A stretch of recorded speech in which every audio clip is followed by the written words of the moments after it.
So what's up mga guys, welcome to my YouTube channel. So ayan, for today's video mga guys, dahil napakalamig ng panahon ay ayan, nagluto ako ng munggo with ampalaya at kalabasa at syempre may dahon ng ah, sibuyas. So mga guys, napakasarap na ito mga guys, oh.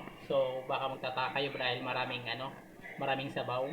Syempre dinamihan ko sabaw mga guys para may mahigop tayo kasi napakalamig ng panahon ngayon mga guys, grabe. Kaya mas masarap yung may hinihigop tayo. O di ba?